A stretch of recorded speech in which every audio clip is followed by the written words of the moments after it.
Before we start today's episode, here's a word from our sponsor. I'm sure some of you are already familiar with the sponsor of this episode, that is Sapir, the free quarterly journal of Jewish ideas, edited by Bret Stephens. And I'm excited to share that the next issue will feature an article by yours truly, yes, alongside our VP R&D at Aleinu, Shachar Lotan. Him and I wrote an article about how Israel can make itself indispensable to the global economy, and very much looking forward to seeing it being published in the next issue of Sapir, which will be out shortly. Be sure to sign up for free today so that your subscription begins with the very next issue on the theme of aspiration. I know Dan always says on Call Me Back that they should be charging for it, but fortunately, it is still available for free in print for all subscribers in the US. So please go on sapirjournal.org/what's your number. No apostrophe to sign up. That's sapirjournal.org/what's your number.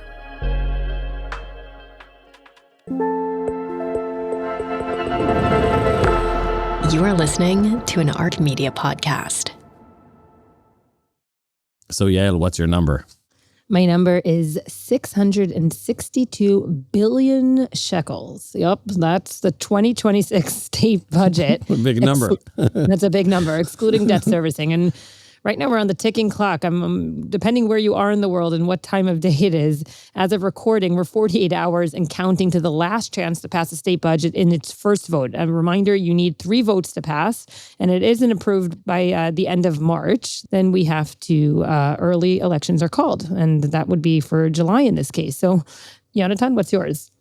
Mine is 68.6. Yesterday was a big day for financial data in Israel. Both the ministry and the chancellor of the central bank issued their 2025 reports. Israel's debt to GDP figure is 68.6. That's lower than 70, where it was throughout the war. This is pretty incredible considering that the country spent nearly 350 billion shekels of otherwise unplanned expenditure on the war. To finish that with less than 70% debt to GDP is a huge example or demonstration of how resilient the Israeli economy is. Whose number wins? I'm going to give you the win. Mine is positive. It's positive. It's a story of resilience. This is not the tit for tat that we're seeing in politics. We've been in this kind of scenario. We know how it ends.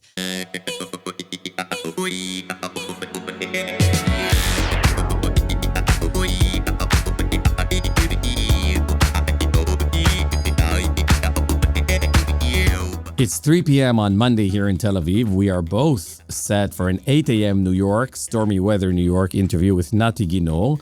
He's back on the podcast. He's of the leading investment bank Jefferies. We're going to talk with him about the rumors for IAI, Israel Aerospace Industries IPO, which is going to be pivotal and important in 2026. We'll be putting Natti in the CEO seat and kind of trying to understand the limitations, the winners, the losers of this potential IPO. But first, as usual, we're going to take a look at some of the week's pressing news, aka our big shorts, and of course, the latest update on the Wyndex, the What's Your Number index that tracks the performance of publicly traded Israeli-based or founded companies.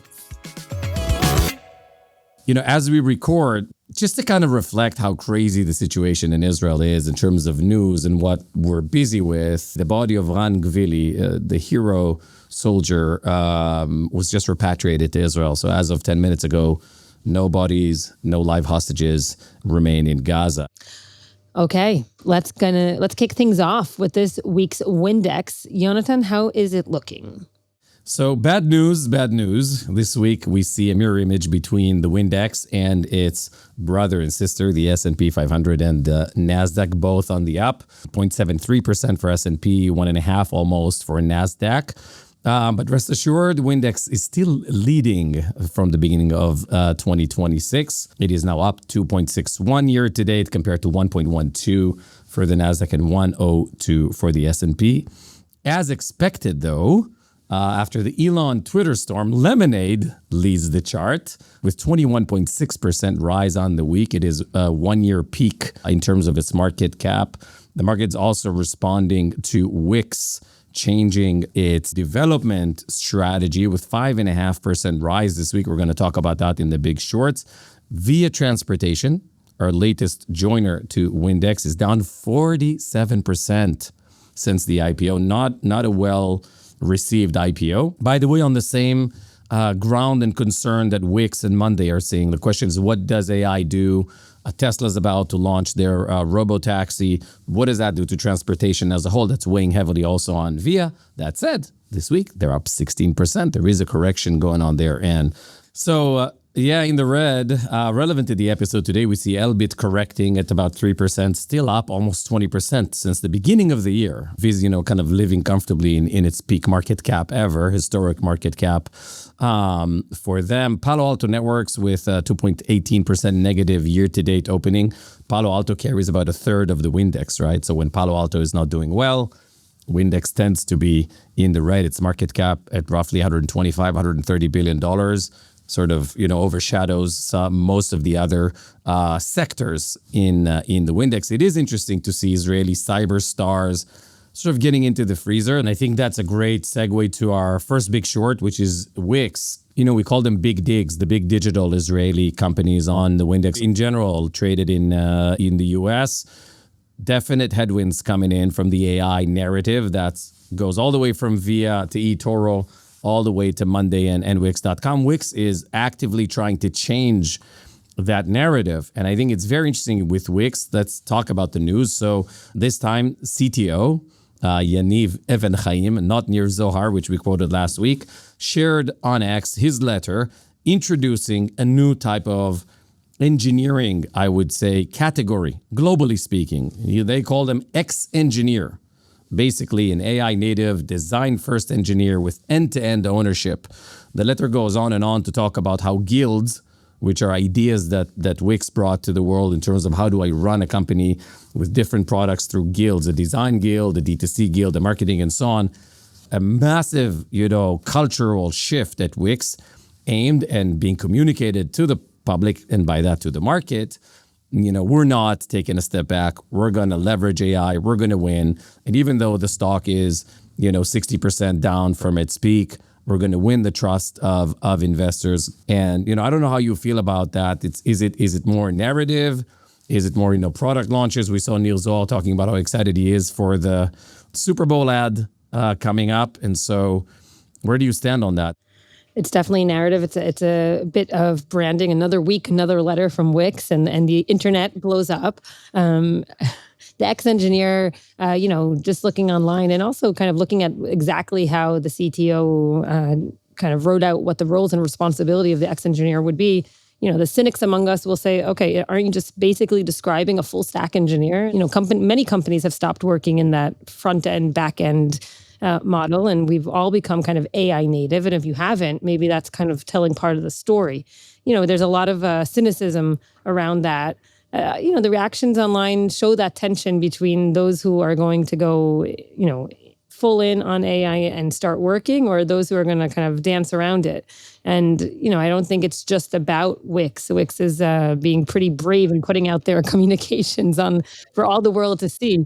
But it's a window kind of into how tech companies everywhere are really navigating AI talent and survival. Yeah, look, and as an ex-speechwriter, this reminded me of the famous Roosevelt, speech, The Man in the Arena. We are seeing Wix in the arena, owning it, saying, look, it's hard. We understand the market's concerned. This is a hard period. We're in the thick of it. And we're the people in the arena. So shut up. Exactly. Well, Lemonade has broken the rules, really, and gone against the classic insurance playbook and tipped it on its head once again. So this is referring to the new 50% premium reduction for Tesla FSD drivers. It's an incredible leap of faith. It's a move that was so radical that it drew Elon Musk's attention. And, a lot of the retail investors that invest, and not only retail, a lot of the investors that are interested in Lemonade are also interested in Tesla. And so this was kind of a genius move because it really got the attention of not only of Musk, which then tweeted, and his tweet is now 31 million views for over 24 hours. But it really kind of showed that Lemonade is putting its money where its mouth is and showing the world it's willing to kind of take the classic insurance playbook and say, we've been building with AI really since day one. This is not some kind of patch or lipstick on a pig. This is something that we've been building. And we know because the way we've built this specifically for car insurance, we know so much data and so much about the driver that we know how to price the risk in a way that is maybe for classic insurance, suicide.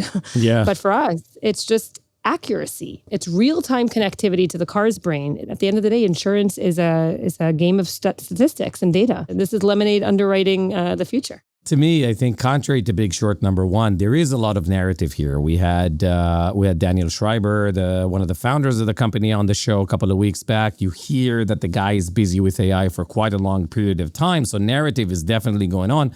But there is product here that connects to the brain of the car in real time. And if you activate it, you're eligible for the discount. This comes at the heels of HTSA data and also Tesla FSD data that shows one fatal car accident per 10 million miles.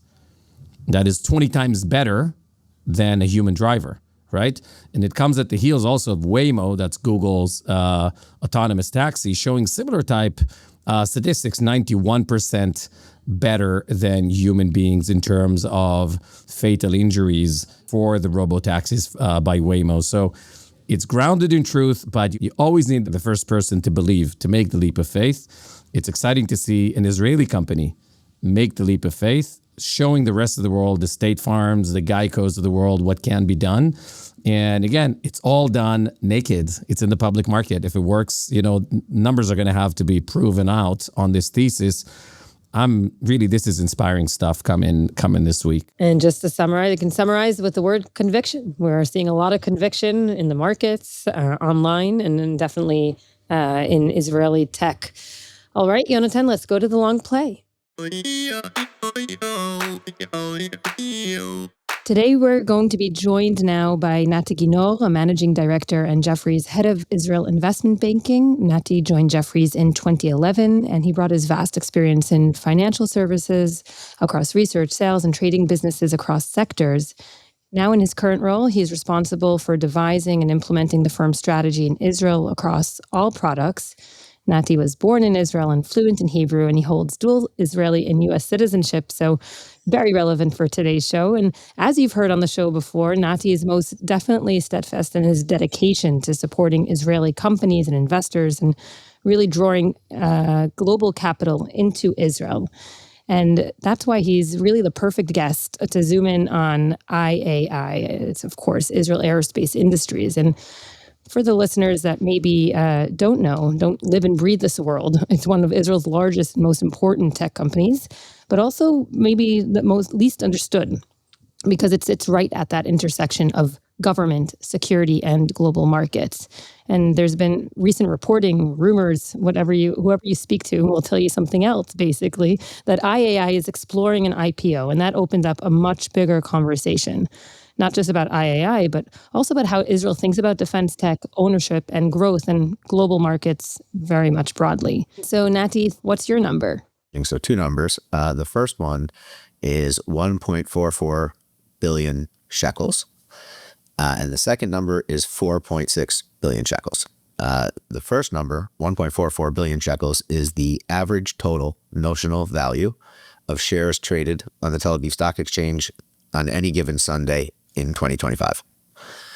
The 6.4 billion shekel number, amazingly, is the number of total notional value of shares traded this past Friday, January 23rd, the third Friday ever of trading on the Tel Aviv Stock Exchange, a 219% threefold increase of notional value traded throughout any Sunday in 2025.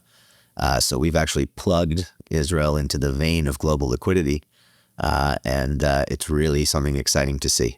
Absolutely. And we're going to get into the thick of the differences between the different stock markets very soon. But first, you do have a very personal relationship, I've been told, with IAI. Yes, indeed. So IAI, as you probably know, was formed in 1953. It was a Bedek Aviation Company. It was a government-owned enterprise focused primarily on providing kind of aviation services and maintenance.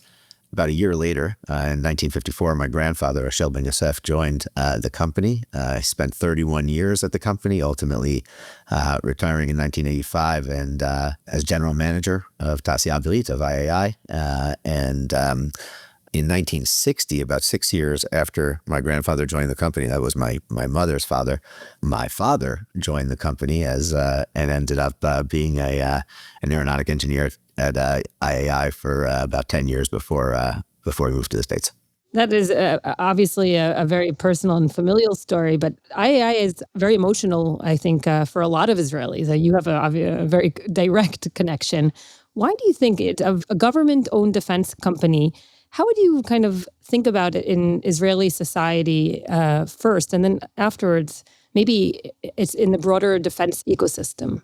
I agree with you. I think IAI for many is viewed as one of the most formative companies in Israel's history. Of course, it was a commercial business, but as we all know, it played a real role in the kind of military and development of the kind of Air Force and sourcing of parts and refurbishing. And it was a huge employer in the country. It was one of the kind of first enterprises that started generating money for the government as well.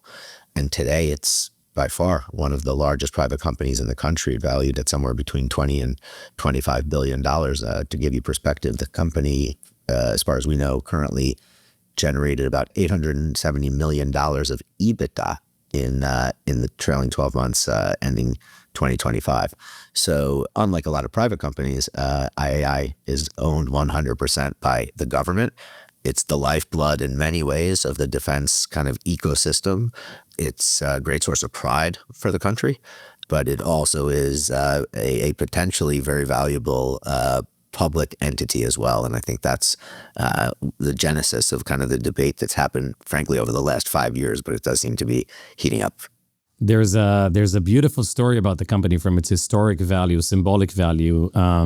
Was co-created by Ben-Gurion and an American citizen called Al Schwimmer, who had the vision of building that, if you will, sort of pitched it to Ben-Gurion in the 50s. And the saying is that Israel dreamt of having an aviation industry when it almost had no cars.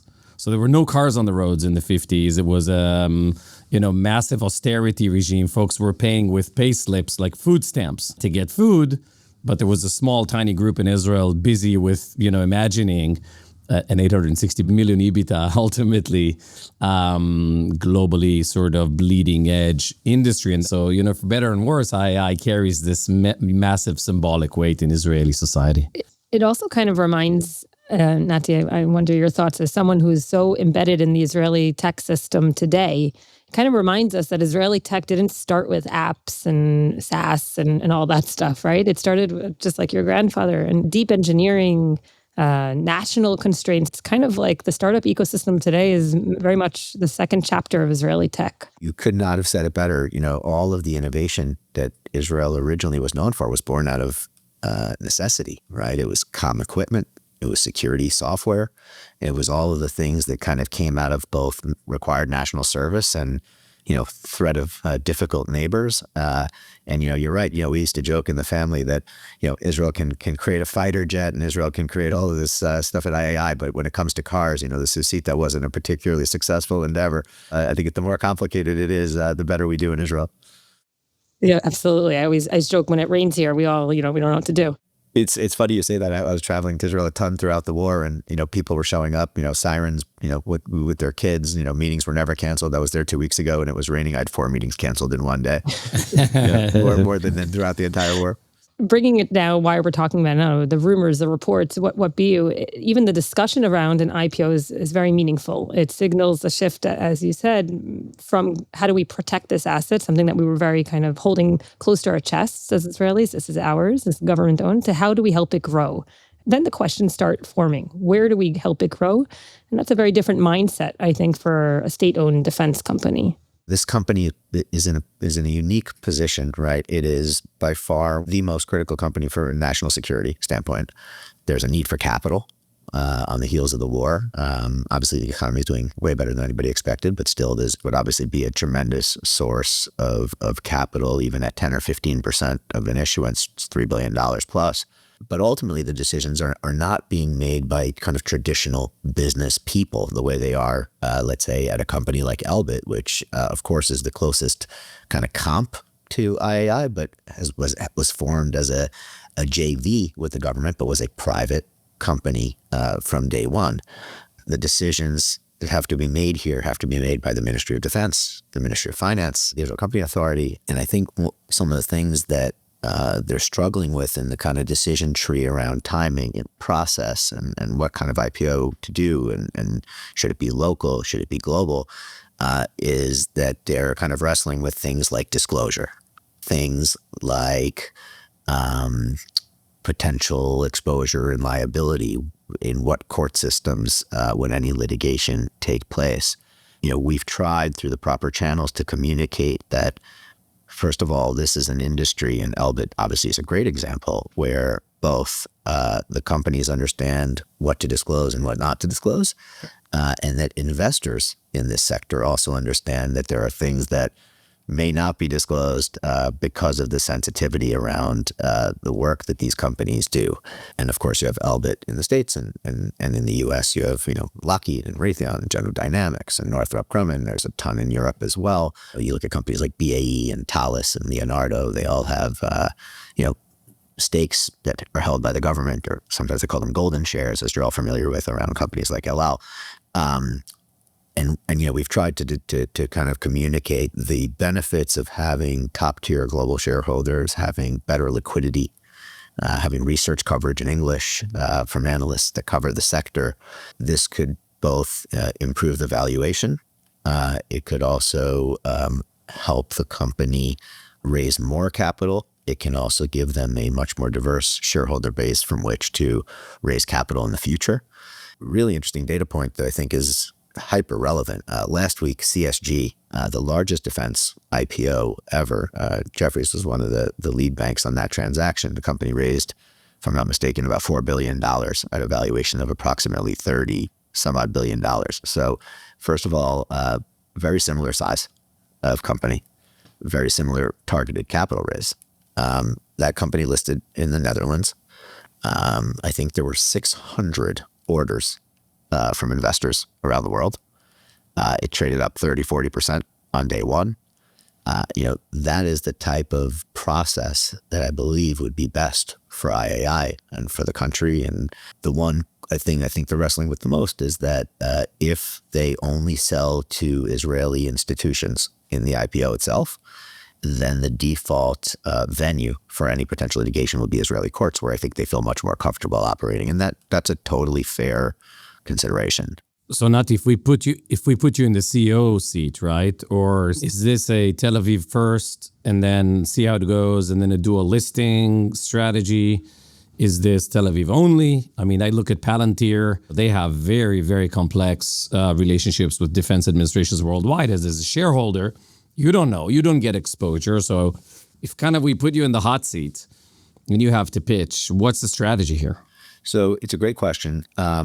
No matter what, I think being listed on the TASE is the right thing for this company. I think it's great for the country. I think it's great for the market. On the topic of kind of, dual listing or not, one of the things that's really interesting, there's been a huge rise of the allocation of capital to global small cap and mid cap strategies, meaning strategies that are dedicated to investors that may sit in the US, they may sit in London, but have a global and non-US mandate. And Israel is an incredibly attractive market for such investors that are investing globally. So historically, when that wasn't the case, a lot of Israeli companies dual listed in order to be able to get investors in the US and investors in Israel. The challenge of that is that you split liquidity, right? And you have some liquidity in one market and some in the other. What we're starting to uncover, and we've now completed 13 transactions where the majority of investors were global. I think we talked about this around Next Vision, by the way, also an Israeli defense tech company. And in that case, 92% of the investors of the $400 million that we raised were global. And they were the top tier names that you would be familiar with. I think the government's perspective currently is start in Israel, sell just to the local investors. Let's kind of get a cadence of performance. Let's raise the capital that we need, and over time, we can either kind of issue additional equity. Right, they're only targeting selling 10 to 15%. We can sell additional equity to global investors and consider next steps. In my personal view, the right thing to do would be to explore whether we can address their concerns. For example, if you have a couple of underwriters, such as Jefferies, and the government's view is we're happy to sell to global investors, but we want the venue for any potential litigation to be Israel. We can figure out how to address that. So there are paths to achieve this, and that enables you, I think, to have, instead of 9 or 10 large shareholders, 25 or 30 world-class shareholders. And I do think that's probably the better path for the country, but they may choose to do that in a two-step sequence. So I think from that perspective, I think that begs the question of, cultural changes. What needs to change in a company like that? I've been in touch with some of the folks on the board over the last few years as they were going, irrespective of an IPO, right, through cultural challenges, the strength of the labor union. Do you see this kind of the IPO, specifically starting in Israel, as a process by which the company kind of grows into morphing its DNA in a way, right? It has to do not just with disclosure about process, but just, basic things like comp structures, compensation, and otherwise things that private companies, have as a second nature. Absolutely. And I think that that's part of their consideration as well, is that, we're going from being a government enterprise to a private enterprise. So you're right in that that's a lot more manageable when you start with people that know the entity well, that support the entity fundamentally, that understand its importance to the country, that will give it a little bit of, quote, latitude as it kind of evolves. And that makes sense. I think you're right. There are still things that need to be resolved around a very powerful union, around regulatory. I do think that the timing of this will be longer than people expect. I think it's more likely that this is 6 months plus out. One thing I should mention as well, around the discussions around the IPO of IAI, there's also discussions around the IPO of Rafael, of course. IAI is further along in its process. IAI actually has bonds that are traded on the Tel Aviv Stock Exchange. As a reminder, Israel is one of the few markets in the world where corporate debt actually trades listed and not OTC. One of the many advantages of being listed in Israel is the ability to kind of quickly access, debt capital in what is a pretty deep fixed income market. And so IAI actually has a prospectus out already because of the bonds being traded. And so that process will be easier. Rafael does not. And so that's probably 6 to 12 months behind IAI. But there still are a lot of things that have to take place before IAI can kind of go through this. As far as we know, they've currently kind of selected 4 local underwriters who started that process about a year ago. But I don't think there's been much progress in their discussions in recent months. So there's still a lot that has to happen. They did identify a new chairman in Silvan Shalom. And so that, I think, is an indication that they are kind of progressing with putting the steps in place to move this forward. So just taking off from Silvan Shalom, a former politician of the foreign minister of Israel, who would be the biggest winners and losers from IAI going public? So, it kind of forces us to ask a hard question. Can we keep IAI something that is very strategically vital to Israel and the Israeli economy, the ethos, as you said, to really the narrative of Israel, but also let it behave like a world-class global economy? Yonatan talked about like the talent and kind of the cultural differences and so forth that will need to change. Who wins by IAI going public? From my perspective, everyone. This is such a world-class organization, and it's a world-class organization despite being 100% government-owned. So the ability to raise $3-4 billion, to use some of that primary capital to bring in potentially, really experienced business leaders, many of whom, especially coming from Israel, will be honored to run a business like this, and to help it evolve into a kind of a world-class private enterprise, to use that capital to invest in the growth of the business, in the technology, in the R&D. And so, again, looking back at CSG, in my mind, there's no reason that IAI can't be the largest defense IPO ever. They could raise more than $4 billion, again, if they got the right valuation and so on. I think that that's still within the realm of raising 15 to 20% of the capital. They can raise a significant quantum, which would give them the ability to do M&A. So I think the state of Israel wins. I think the Tel Aviv Stock Exchange wins. I think investors win, whether they be just local or global investors. Obviously, the country from a tax standpoint wins. It gives them the ability to employ more people. So I I think the only losers are the competitors. But I think it's good for everyone. Natti, does Elbit win or lose? That's the next question here. It's a good question. I mean, Elbit is a remarkable company. I don't know if I was taking a look at it before this call. It's trading at around 30 times EBITDA. 30 times EBITDA, peak market cap. I think 20% since the beginning of the year. Actually, it's losing on the week's Wyndex, but I think 20 or 18% since the beginning of the year. So obviously, this IAI speculation is doing it good. Question is once it's out and the benchmarks are out, or do you think all of those are traded not on a geographical national basis, but the comp is Palantir and CSG or EADS and so on? It's a good question. I don't think they're traded on a regional basis.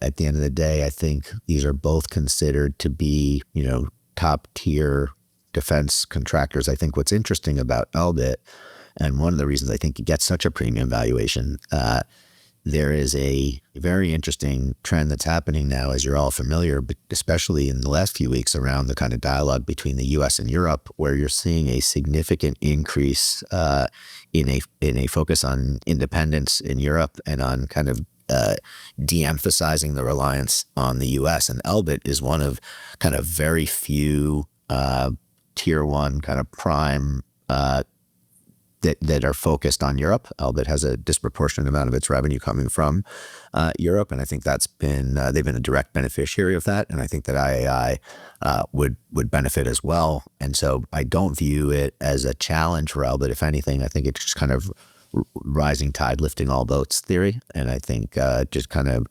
provides global investors yet another world-class defense company to invest in. And in the same vein, as this is a highly competitive market with potentially high margins because of the business that is, highly IP protected, complex systems. What happens to your ability to price up when you're public? I mean, do you think that companies that have significantly higher margin on a comp basis can get pressured out or in terms of their pricing, or is it so well hidden in terms of the verticals within the company that it's very hard to deduce? I was following in the last year Rheinmetall out of Germany, 150% up on a 12 trailing month basis, 1.5 million shell production capacity per year now, serving also NATO, of course. And there's a big issue in Germany, like this is becoming a high margin business. Is this where all the fired Volkswagen and Mercedes mechanics go now that the market is changing? So what happens when you're out there in terms of pricing power, in terms of comp? It's an interesting point in the cycle now because clearly these companies have pricing power. First of all, it depends on competitiveness. If you're ahead of the curve and you're providing a product that's not in any way commoditized and is quite valuable, what is Arrow worth to a country, right? One is, what does the competition look like? Where is their pricing power? I think some of the products that these companies sell are, of course, products that are, manufactured and sold by others. Some are so unique and differentiated that it's really tough to put a value on them.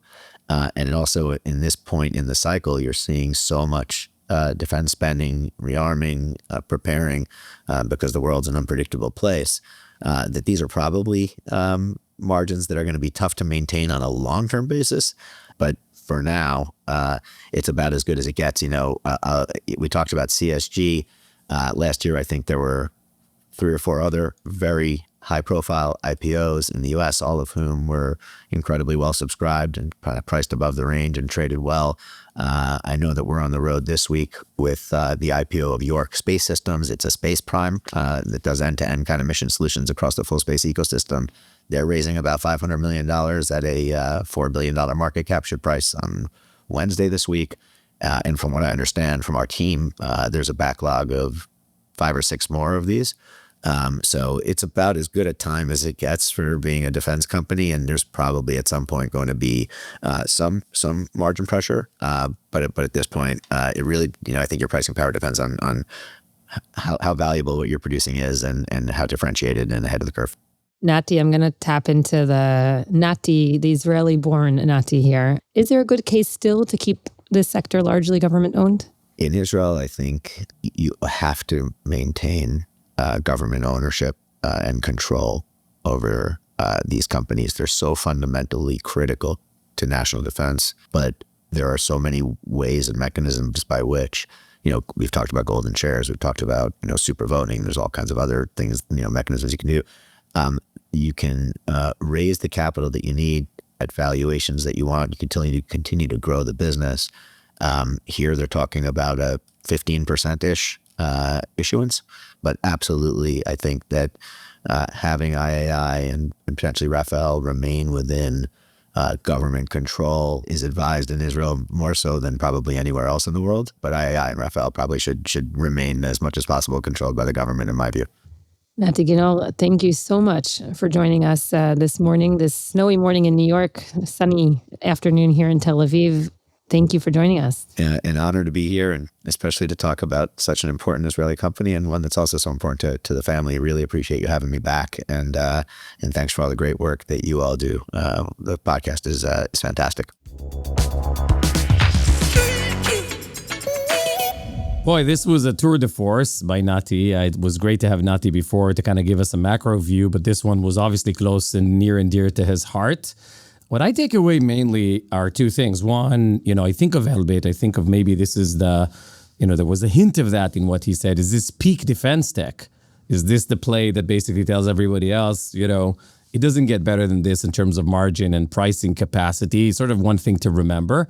The second was how complex it is to take a company that was, government owned for 75 years, crown jewel of the industry, like heavy symbolic weight, that delayed reforms in Israel for a while and now is kind of at the forefront, to take it public. It's a different DNA. Yeah, IAI has also culturally in Israel, it's a kind of synonymous with slow and outdated, but that's a kind of like just a bad rap, and also a tendency to assume that government owned means slow and outdated. But IAI, also according to Natti's data, but in general, really competes and wins against kind of the private global defense giants. And the question is, as he put it, and which is super interesting, it's not whether it's capable, but whether its ownership structure, is it optimized for the speed and capital efficiency that is needed. It's also kind of striking that IAI is one of Israel's biggest tech companies by revenue and headcount. Yeah. It's not something that comes up often. It's like a hidden giant among Israeli tech ecosystem. It doesn't fit that startup narrative. It's not as sexy as you would think. But that's kind of like the classic Israeli story. It was built out of necessity and it's really competing on the world stage. Yeah, as he was putting out the number there, I think it was 840 billion EBITDA this year, speculated, because nobody knows the real numbers until the reports go out. When you sort of divide that by the amount of employees compared to digital tech, it's not that attractive, and that's how you see the multiples, right? That's why he was saying Elbit is trading at 30 times multiple. You don't get that in defense tech. And maybe, again, that alludes to how crazy and hot the sector is right now. And maybe that's the right timing for II to leverage that.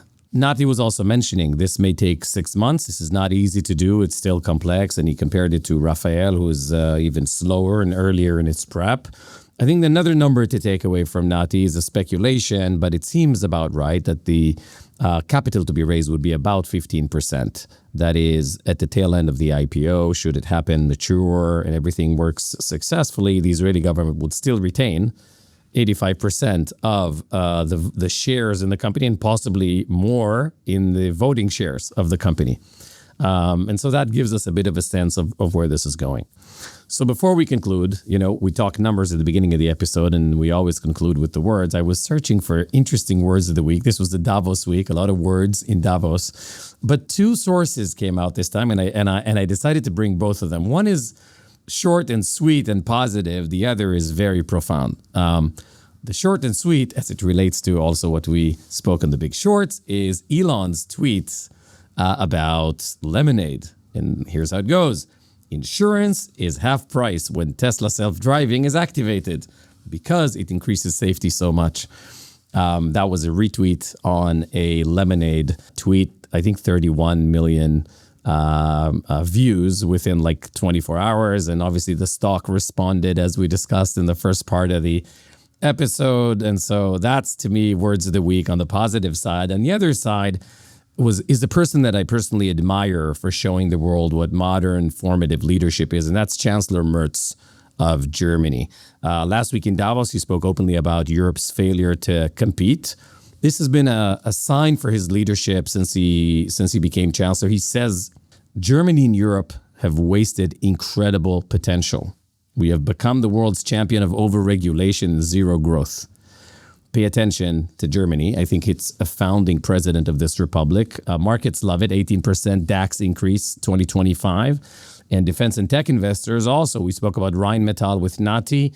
That's just one example. I think Germany is very interwoven into the Israeli economy. And so we all want to root out for Germany. We want Germany to win. And I think Chancellor Merz is definitely the right person, so it seems, to do that. Absolutely. It strikes me how pragmatic he's being when you look at other European leaders as well. He's calling out overregulation. He's talking about, zero growth isn't just critique. It's a signal kind of to markets and investors that Germany is serious. And I know we talk a lot about radical reform and so forth. It's a useful reminder for Israel that, we used to be like that. The countries that tackle these structural issues head on are going to be the ones that are going to create opportunities for tech, defense, investment. So the numbers are there. They're very impressive, as you said. But the bigger story, I think, is about the leadership. Clear, decisive leadership. Yeah. And so with that, we conclude. That's the show for today. Thanks for tuning in to ARC Media's What's Your Number? We hope you found it interesting. And if you did, be sure to like, subscribe, rate, review, and you know the drill. Most importantly, share it with others who you think will find it interesting. If you want to make suggestions or share feedback, reach out to us at what'syournumber@arcmedia.org.